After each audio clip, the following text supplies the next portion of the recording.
Now, for more on China's economic relations with New Zealand, I'm joined by Ankur Patel, live from New York. He's former Chief Investment Officer at R2 Macro. Welcome back to the show. Thank you for having me.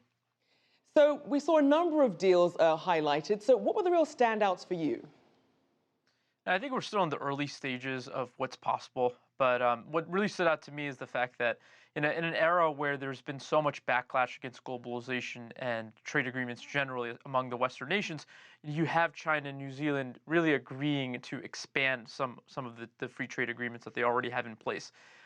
The two countries already have basically near nil tariffs on trade with each other, but the fact that we're expanding into chilled meat and the greater number of flights between the two countries, that bodes very well for upcoming trade negotiations.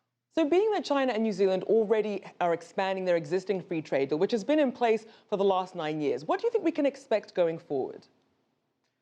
So trade between China and New Zealand has tripled since they first agreed to a free trade agreement in 2008. I think any new agreement that they expand into will increase that amount of trade from perhaps 23 billion to anywhere between 30 to 35 billion. And to get to that level, I think what we'll need to see is that we'll need to see basically removal of all tariffs altogether. I think we'll need to move through quicker clearance through customs. I think you may also see things such as favored status of some corporations that trade. So importers that import from China and import from New Zealand may have an easier time getting their product through. I think all of that would lead to more trade overall. And we saw a pretty wide range of agreements, but one thing that really stood out was especially agricultural exports, including dairy and meat. What do you think is the potential for cooperation in those industries? So right now, China actually imports 50% of its dairy from New Zealand. A lot of that has to do with the fact that China had a dairy scandal in 2008, and ever since then, New Zealand has been a major trading exporter to China. I think you'll see that number actually tick higher, and I don't think China's too concerned about that. I think that just reflects the fact that the Chinese population, they're demanding fresh dairy products, and New Zealand is just a very good supplier of that. So I see that trade actually expanding in the coming years.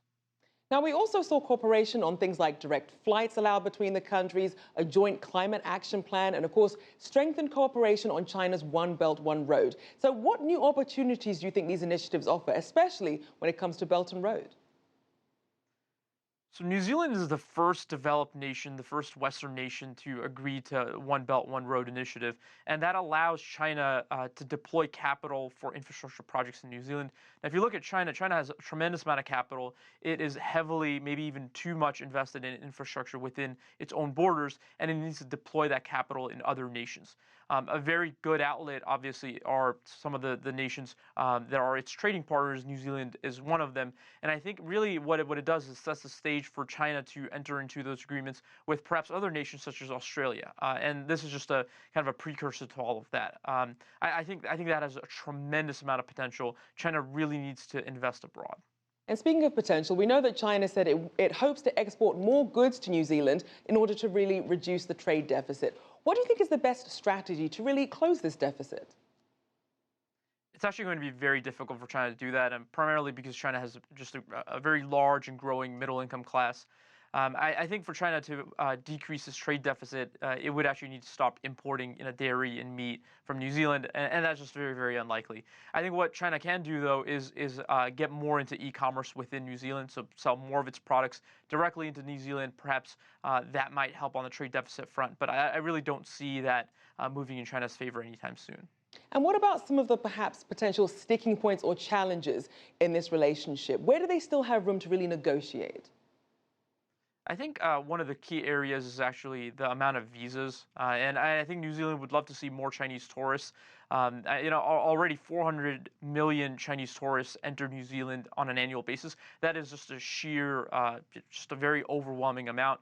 But I think what we may need to see is that there are more visas for longer-term stays, so that you see Chinese workers in New Zealand, you see New Zealand workers in China. I think that could be a really good point of contention, but also a really an interesting area where both countries can expand into. And just quickly, Ankur, how do you think these closer ties between China and New Zealand would be viewed by perhaps other investors and their other trade partners?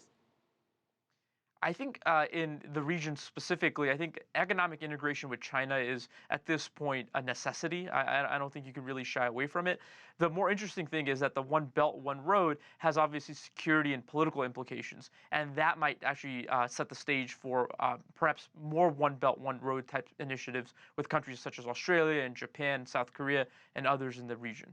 Certainly lots of implications for the region. Thank you, as always, Ankur Patel, former Chief Investment Officer at R Squared Macro.